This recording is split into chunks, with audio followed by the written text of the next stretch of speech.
Halapaini tu ka whakamatala Honani whiroa ma whaingata No noa atawa ke whai ana Me tatalo moe o tu hei lala Halapaini tu ka whakamatala Honani whiroa ma whaingata No noa atawa ke whai ana Me tatalo moe o tu hei lala E wisai, whakapo A maasi mohono fuloto Ka neongo, e leto Na maunga ki e tai pono Na e toko, e whanua E tupau o hapai ki o lunga Ke malui, me o lunga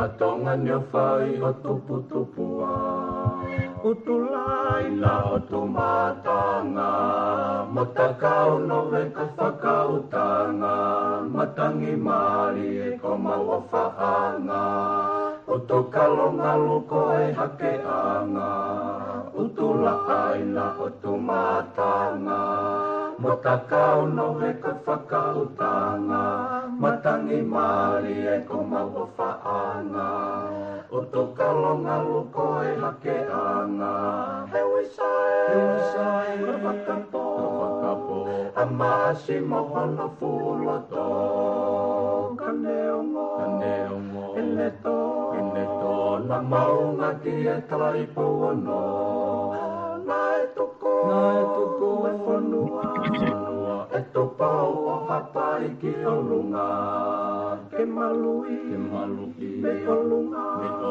Atonga ni o whai o tupua Lele a moe mai ko mokotu Ko e whangwe lolo a halai walu Sia ko ka whoa alo i talau Lo se o whatai situ a o whatu Lele a moe mai ko mokotu Ko e whangwe lolo a halai walu Sia ko ka whoa alo i talau Lo se o whatai situ a o whatu E wisai, whakapo A maasi mohono fuloto Ka neongo, e leto Na maunga ki e tai pono Na e toko, e whanua E tupau o hapai ki o lunga Ke malui, me o lunga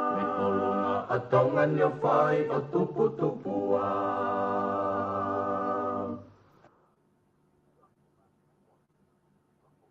Tapu mo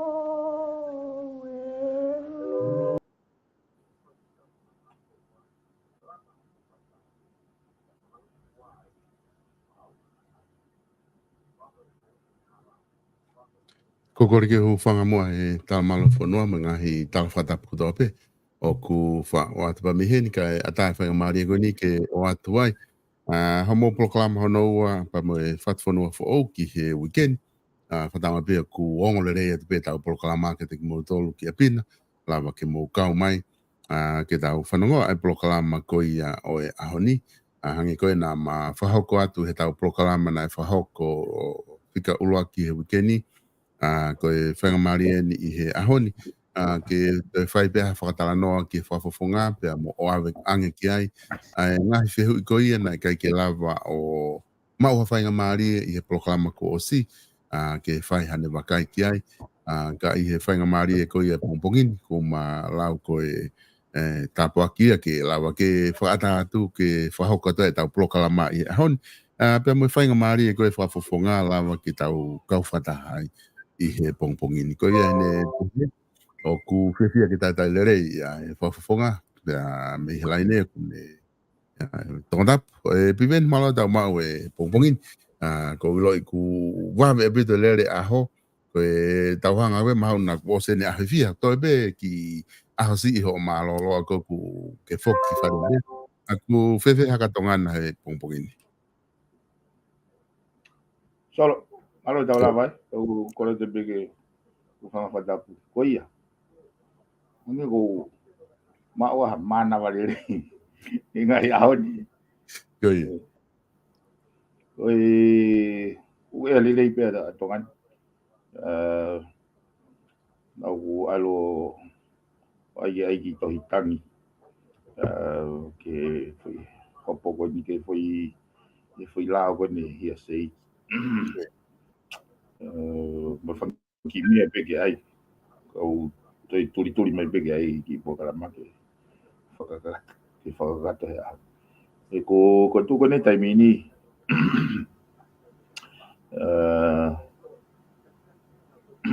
te toki koe ospo ni ko arki wharearea. E ki whatonton me ki mea be he wheharaki he. Ka koutui kanai te wai ngahi mea koe ni ke toki hou mo ia he ahua walu ka ko ni tuko ni ia ke mui pau ke toki tutu ni o ko whengi ke whatonton ai mea koe ap ke foki ki wharearea he ahamoni te he o ko oswhake hono tuku au ia ki toa. Pea o kai ke o amanaki au ia ko ha isiu na o amanaki pea au ia o kai ke aha isiu ai. Pea o hau pea au ia o ai ki upu ai ni ki malolo pa ko wheko toki ofa koe aha koe taha. O lau nau tutu ni mo ki tohi I lau a wharearea. Oku asi mai ka au iau whehalaki me ne hoko. Oku os whawhitu take sea. Aia ko aspo ni ko alu ke whatonton. Most likely te whoki au he moni te ki wharearea. Ai ko nei whangi tohi tangi mo whangi tohi launga kehepe. Mana tok whengai ange ia ki later end of next week.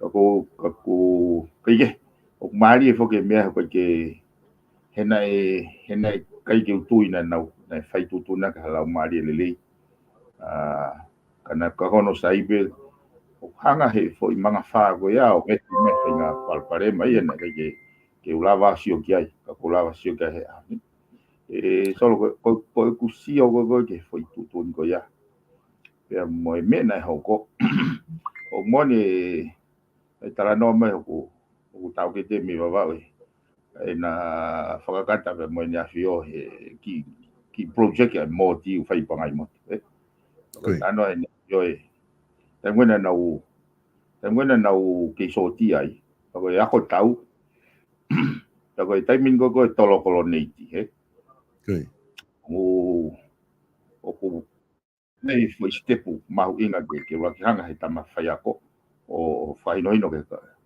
e waki eke pe nau ni mahema pe nau ni mata he makatunga e feitu e whahino hino te whai koloniti te ko whe ho nau ni maangai koe aia ka pau o nau hema ka pau nau hema whaino hino leo ke nau puke ai whai koloniti he ni matau e ko ngā ka pau ko nau ni mahema tolo te puke lewa he ni ko wangai ai whai koloniti ko ni ko kai ka ngai ko te ne fusi e whai pine ko mea koe nai whai koe he wharearea he monite he tusite ko ni ngai e nia na ne fusi e whai pine puke na toi whai koloniti fusi e whai pine ko pia koe ke tolo o wangai foke ai mata au ia tolo ke na toi whai pine kai puke kai puke whai koloniti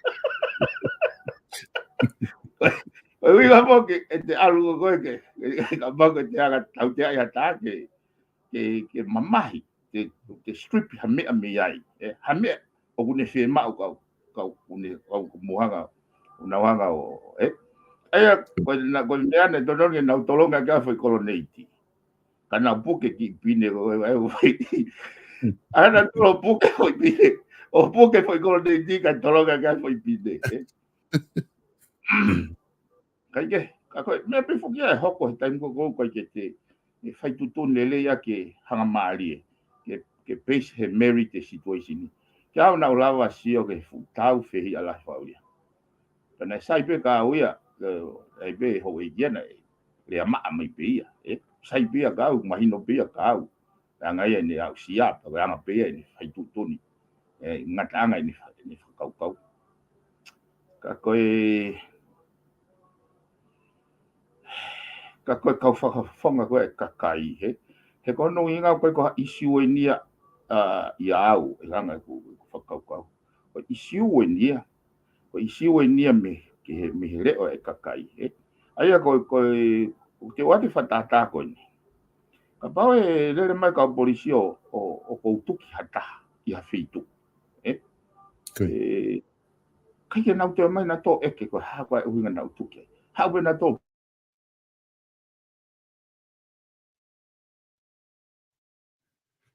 Mate maha audio.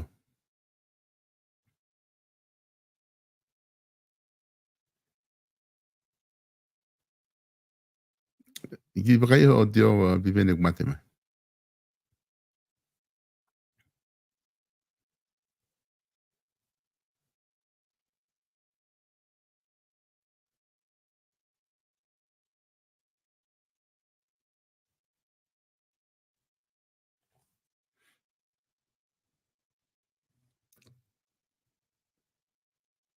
Ya, kai pakai te lock in mai pe.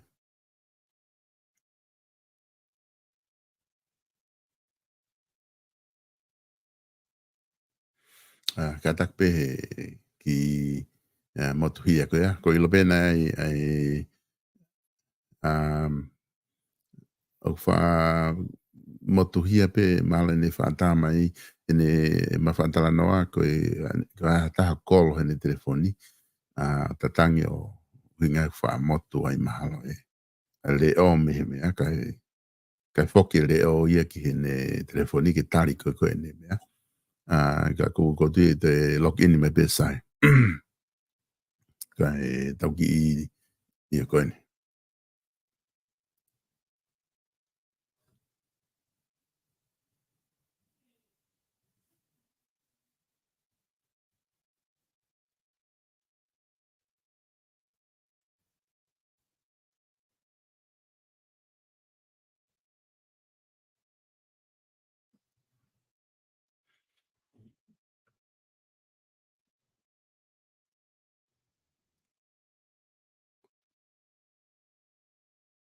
oku tege pe ke ongo mai dai ni oku ilo pe ke slotoni ku te ke ongo mai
Testing 1, 2. Vivendo foi verdade.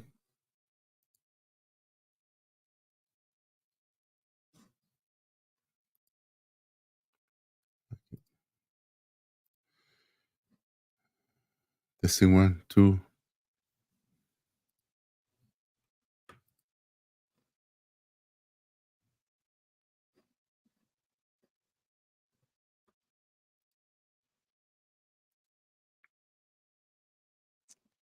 Mo kata ke pe he ki motuhia tu ka maki i venga pe ko fe me aku o ku palpare ma ku hinga e motuhia e tau polokalama o ka ke to e lava o ongo atu ka ko ke mo mai baki minite ni maki maki venga e matangata ke lava ke ma fetu taki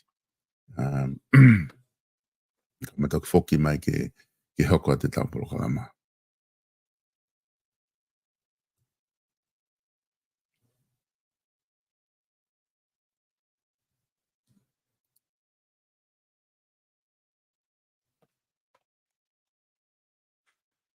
Hasa ke te hanga o seni ata foi link ke te foki mai i pimen.